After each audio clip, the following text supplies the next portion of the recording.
नमस्कार स्टूडेंट्स, आपका अपने चैनल पे स्वागत और अभिनंदन है। आज का अपना महत्वपूर्ण टॉपिक और कंटेंट होने वाला है जैव प्रक्रम पे। इसके महत्वपूर्ण प्रश्न जो कि परीक्षा के दृष्टिकोण से आपके लिए उपयोगी हैं। आपके महत्वपूर्ण समय, अब परीक्षा का समय है, आपकी बेहतर तैयारी हो सके इसके लिए इम्पोर्टेंट प्रश्नों की ये सीरीज है। पहला अपना प्रश्न है कि मनुष्य में वृक्क का एक तंत्र का भाग है। वृक्क जो एक तंत्र का भाग है किससे संबंधित है? तो ये उत्सर्जन से संबंधित है। स्वपोषी पोषण के लिए क्या आवश्यक है? तो CO2 तथा जल, क्लोरोफिल और सूर्य का प्रकाश, तो ये सभी आवश्यक हैं। उपरोक्त सभी।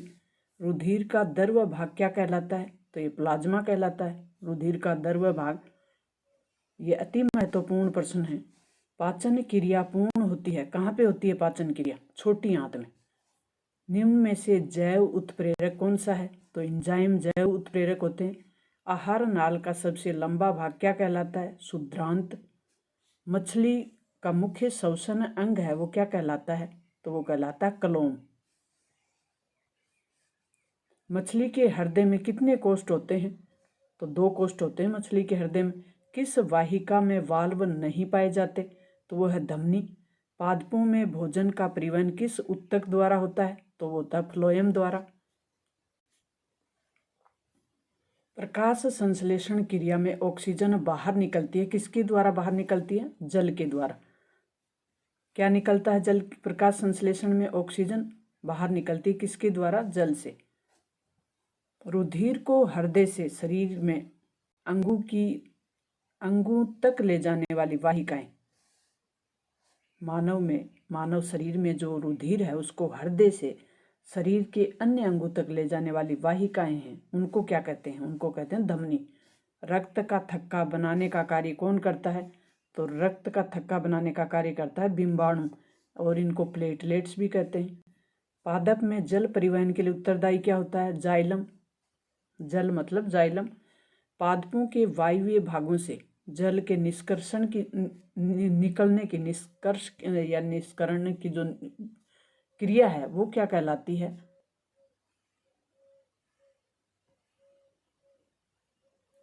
तो वो कहलाती है वाष्पोत्सर्जन। अमीबा भोजन किस अंग की सहायता से करता है? तो वो तक उत्पाद या पादाप भी कहते हैं। अमीबा जिस अंग से भोजन करता है उसको कहते हैं कुटपाद या पादाप। मनुष्य की लार में पाए जाने वाला एंजाइम है वो कौन सा है? एमिलेस। जठर ग्रंथियां कहाँ पाई जाती हैं? तो जठर ग्रंथियां आमाशय में पाई जाती हैं। वह प्रक्रम जिसके द्वारा शरीर में ऊर्जा का उत्पादन होता है क्या कहलाता है? श्वसन। इथेनॉल किस प्रकार के श्वसन से बनता है? तो ये बनता है अवायवीय जो श्वसन होता है उसमें। ग्लूकोज का विखंडन होकर पायरूवेट बनता है, और ये क्रिया कहाँ होती है? कोशिका द्रव्य में। पायरुवेट बनने की जो क्रिया होती है ग्लूकोज से वो होती है कोशिका द्रव्य में। पायरुवेट के विखंडन से ये CO2 जल तथा ऊर्जा देता है, और ये क्रिया कहाँ संपन्न होती है? माइटोकॉन्ड्रियम। अवायवीय श्वसन में मुख्य उत्पाद क्या बनता है? इथेनॉल। और स्वस्थ शरीर का सामान्य रक्त दाब सिस्टोलिक या डायस्टोलिक होता है, वो कितना होता है? तो वो होता है 120 और 80। मानव हृदय में कितने कोष्ठ होते हैं? तो ये 4 कोष्ठ होते हैं मानव हृदय में। फुफ्फुस के अंदर स्थित वाहिकाएं जो छोटी छोटी नलिकाओं में विभाजित होकर अंतिम सिरे गुब्बारे जैसी रचना कहलाती है वो क्या कहलाती है? वायु कुपिका। रिक्त स्थानों की पूर्ति में देख लेते हैं हम। एंजाइम कार्बनिक जैव उत्प्रेरक होते हैं जो विभिन्न जैव रासायनिक क्रियाओं की दर को बढ़ा देते हैं। तो जैव उत्प्रेरक होते हैं वो क्या होते हैं? एक एंजाइम कार्बनिक रासायनिक एंजाइम है जैव उत्प्रेरक, वो कार्बनिक जैव जो रासायनिक क्रिया को की दर को बढ़ाने वाले होते हैं। यकृत एवं अग्नाशय दोनों अपने स्रावित रस को कहाँ भेजते हैं? क्षुद्रांत में। यकृत से स्रावित होता है पित्तरस, और क्षुद्रांत द्वारा अवशोषित वसा का वहन कहाँ होता है? लसिका में। क्षुद्रांत के आंतरिक स्तर पे अंगुली जैसी संरचनाएं पाई जाती हैं, उनको कहते हैं दीर्घरोम। शुद्रांत में प्रोटीन का पाचन ट्रिप्सिन एंजाइम के कारण होता है। हृदय में उल्टी दिशा में रुधिर प्रवाह को रोकना क्या कहलाता है? वाल्व। एटीपी को कोशिका की क्या कहते हैं? ऊर्जा मुद्रा। एटीपी के विखंडन से 30.5 किलो प्रति मोल ऊर्जा मोचित होती है। मानव उत्सर्जन की सूक्ष्मतम इकाई नेफ्रॉन या उसको वैक्राणु भी कहते हैं। मछली के हृदय में 2 प्रकोष्ठ होते हैं। कृत्रिम वृक्क का नाइट्रोजनी अपशिष्ट पदार्थों को रुधिर से अलग करना क्या कहलाता है? अपोहन। तो अपोहन किसे कहते हैं? कृत्रिम वृक्क होता है उसके द्वारा नाइट्रोजनी जो अपशिष्ट पदार्थ हैं उनको रुधिर से यानी ब्लड से अलग करना अपोहन कहलाता है। भोजन का पूर्ण पाचन किसके द्वारा होता है? कहाँ होता है? शुद्रांत में। पत्तियों का जो हरा रंग है वो किस वर्ण के कारण होता है? हरित लवक के कारण। पत्तियों में छिद्रों का खुलना एवं बंद होने का कार्य किसके द्वारा होता है? द्वार कोशिकाओं द्वारा। पत्तियों में गैसों का आदान प्रदान किसके द्वारा होता है? रंध्रों द्वारा। पादपों में कुछ अपशिष्ट उत्पाद रेंजिन तथा गोंद के रूप में संचित होते हैं, उन्हें क्या कहते हैं? पुराने जाइलम। पेशियों में लैक्टिक अम्ल के जमाव के कारण दर्द होता है। किस अम्ल के कारण? लैक्टिक अम्ल।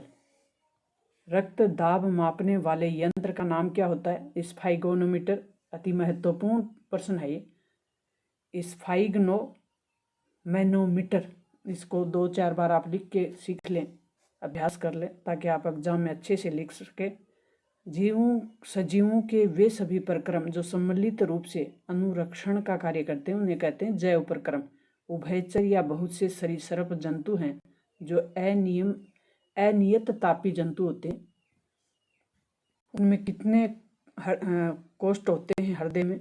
तो वो 3 होते हैं। दीर्घ रोम पाचन क्रिया में किस क्रिया को बढ़ाते हैं या उनके अवशोषण की जो सतही क्षेत्रफल है उसको बढ़ा देते हैं? वसा के वृहत अणुओं की छोटी छोटी गोलिकाओं में जो विखंडन होता है उसे क्या कहते हैं? पायसीकरण। इलमिफिकेशन भी कहते हैं इसको। पायरुवेट के विखंडन से ये CO2 जल तथा ऊर्जा देता है और ये क्रिया क्या कहलाती है? कहाँ पे होती है ये? माइटोकॉन्ड्रिया में। श्वसन में ग्लूकोज का पायरुवेट में विखंडन का प्रक्रम है वो कहाँ होता है? वो होता है कोशिका द्रव्य में। फेफड़ों में गैसों का विनिमय वायु कुपिका नामक स्थल पे होता है। RBC का रंग कैसा, किस वर्णक की उपस्थिति के कारण लाल होता है? तो RBC जो है उसका रंग हीमोग्लोबिन के कारण लाल रक्त कणिकाएं होती हैं RBC। तो ये लाल क्यों होती हैं? हीमोग्लोबिन के कारण। जाइलम में जल की गति के लिए मुख्य प्रेरक बल कौन सा है? वाष्पोत्कर्षण जो बल है वो है। अमाशय में पेप्सिन नामक एंजाइम द्वारा प्रोटीन का आंशिक पाचन होता है। ग्लूकोज में ऊर्जा उत्पन्न करना श्वसन का मुख्य उद्देश्य है, तो ग्लूकोज से ऊर्जा मिलती है। लार में पाए जाने वाले पाचन एंजाइम का नाम है एमिलेस। लार ये एंजाइम जटिल मंड को सरल शर्करा में बदलने का कार्य करते हैं। मानव में मुख्य नाइट्रोजनी उत्सर्जी जो पदार्थ हैं वो हैं यूरिया। पोषण के आधार पर जीवों को कितनी श्रेणियों में बांटा जा सकता है? तो पोषण के आधार पर स्वपोषी और विषमपोषी 2 प्रकार के जीव होते हैं। वे जीव जो अपना भोजन स्वयं बनाते हैं वे स्वपोषी कहलाते हैं। सभी हरे पौधे तथा कुछ जीवाणु। वे जीव जो अपनी उत्तरजीविता के लिए प्रत्यक्ष या परोक्ष रूप में स्वपोषी जीवों पर आश्रित होते हैं वे विषमपोषी कहलाते हैं, जैसे जंतु और कवक। पाचन तंत्र के विभिन्न अंगों के नाम लिखने, तो मुंह से लेकर आप सभी अंगों के नाम लिख सकते हो। मुंह, गर्शनी, गर्शिका। आमाशय, शुद्रांत, बृहदांत यानी छोटी आंत, बड़ी आंत। गुदाद्वार। सहायक अंग में जैसे लार ग्रंथियां, यकृत और अग्नाशय। प्रकाश संश्लेषण की अभिक्रिया किस प्रकार से होती है? CO2 plus H2O, C6H12O6 plus O2। Chlorophyll व सूर्य प्रकाश की उपस्थिति में। दंत क्षरण क्या है? दांतों का टूटना क्या है? तो दांतों के इनेमल तथा डेंटिन के धीरे धीरे मर्दूकरण यानी टूटते रहना दत्त क्षरण कहलाता है और इसका कारण जीवाणु द्वारा शर्करा पर किया गया अम्ल का बनना। प्लेटलेट्स का अनुरक्षण कैसे किया जाता है? तो प्लेटलेट्स शरीर में रक्त स्राव होने पर प्लेटलेट्स होती हैं, वो कोशिकाएं चोट लगे स्थान पर जाकर रुधिर का थक्का बना देती हैं, जिससे रक्त स्राव बंद हो जाता है और पादप में रंध्र खुलने और बंद होने की क्रियाविधि। आपको ये चित्र बनाकर पत्ती की सतह पे सूक्ष्म छिद्र होते हैं, ये दिखाते हुए आपको ये चित्र बनाना है और इसके बारे में थोड़ा लिखना भी है। द्वार कोशिकाएं कौन सी हैं, रंध्र छिद्र क्या है, हरित लवक क्या है, ये बताते हुए लसिका क्या है, लसिका के 2 प्रमुख कार्य बताने हैं। प्रकाश संश्लेषण प्रक्रम में होने वाली मुख्य घटनाओं का संक्षिप्त वर्णन आपको करना है, किस प्रकार से होता है प्रकाश संश्लेषण। विभिन्न पथों द्वारा ग्लूकोज के विखंडन का जो आरेख चित्र है वो भी आपको बनाना है। ये आरेख चित्र इस तरीके से बनाएं आप। कृत्रिम वृक्क अपोहन क्या है, इसका उपयोग लिखिए, ये किस तरीके से शरीर में काम करता है। कृत्रिम यानी बाहर से कोई चीज़ लगाई जाए, ओरिजिनल जो चीज़ है वृक्क है वो काम करना बंद कर देता है तो इसमें कृत्रिम लगाया जाता है, जिसे डायलिसिस कहते हैं, जिससे शरीर का जो भी अशुद्धियां हैं, अपशिष्ट उत्पाद हैं, वो बाहर निकाले जाते हैं, उसे कहते हैं डायलिसिस। पादपों में जल तथा भोज्य पदार्थों का परिवहन समझाइए। तो पादपों में, पौधों में किस तरीके से भोज्य पदार्थ, फ्लोएम, जाइलम, इन सब का कार्य बताना है आपको। अमीबा में पोषण का सचित्र वर्णन करना है। अमीबा में भोजन किस तरीके से होता है।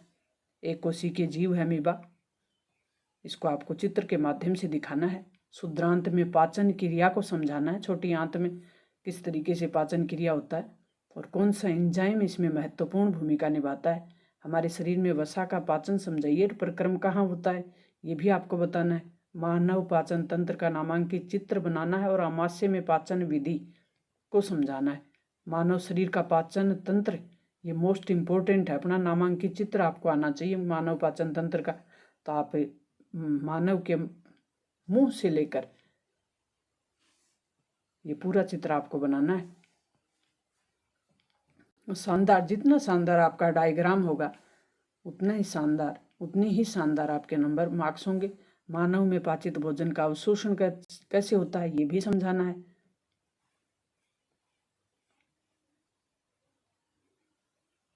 अब वायवीय श्वसन और अवायवीय श्वसन में क्या अंतर है?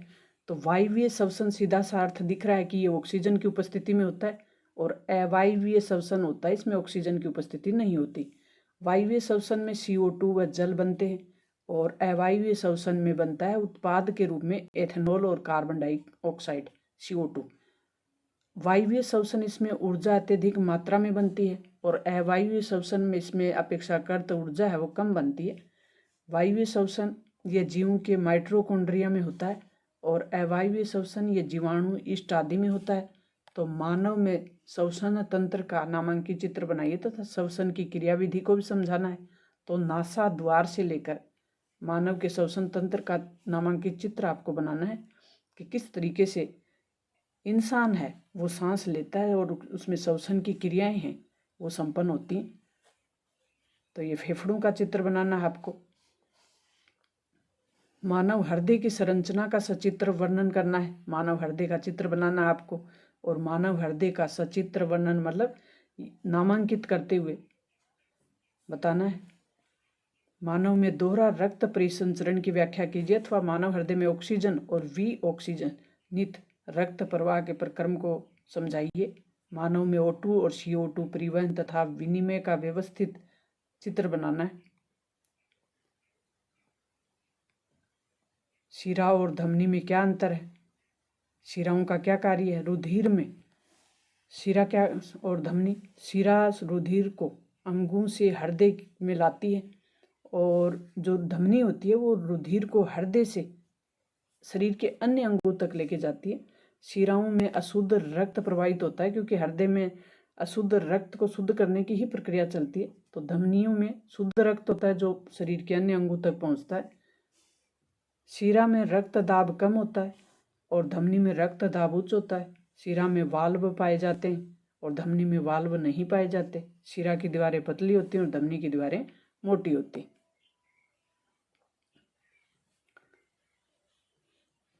अब मानव उत्सर्जन तंत्र, ये भी मोस्ट इंपोर्टेंट प्रश्न है अपना। मानव उत्सर्जन तंत्र का नामांकित चित्र बनाना है और रुधिर के नाइट्रोजनी उत्सर्जी जो पदार्थ होते हैं बाहर निकलने की क्रियाविधि समझानी है। और अगर ये उत्सर्जन तंत्र जो कि वृक्क काम करता है मानव शरीर में, किडनी जिसको हम बोल सकते हैं, और वो व्यक्ति में फेल हो जाए, जो सुना होगा आपने, तो किडनी अगर फेल हो जाए तो उत्सर्जन तंत्र डिस्टर्ब हो जाता है और वृक्क एक मूत्र वाहिनी और एक मूत्राशय और एक मूत्र मार्ग द्वारा जुड़ा रहता है। तो वो जो अपशिष्ट पदार्थों के निकलने की जो प्रक्रिया है वो डिस्टर्ब होने से ये सभी अपशिष्ट पदार्थ शरीर में इकट्ठे होने शुरू हो जाते हैं और उससे व्यक्ति की मृत्यु तक हो सकती है। वर्काणु या नेफ्रॉन किसे कहते हैं, तो ये आप देख सकते हैं। सूक्ष्म छोटी छोटी संरचनाएं कार्यात्मक इकाई होती है जो कि अपशिष्ट पदार्थों को, जैसे यूरिया, यूरिक अम्ल को बाहर निकालने का काम करती है। तो ये उत्सर्जन तंत्र है, इसको आपको ध्यान से बनाना है और इसका अभ्यास करना है परीक्षा से पूर्व। मानव वक्राणु यानी नेफ्रॉन का नामांकित चित्र बनाकर उसके विभिन्न भागों को का नाम लिखिए। तो ये आप बनाएं और इसका अभ्यास करें। पत्ती के अनुप्रस्थ काट का नामांकित चित्र बनाइए। नियंत्रण और समन्वय नेक्स्ट चैप्टर होगा। मिलते हैं महत्वपूर्ण टॉपिक के साथ, तब तक थैंक्स।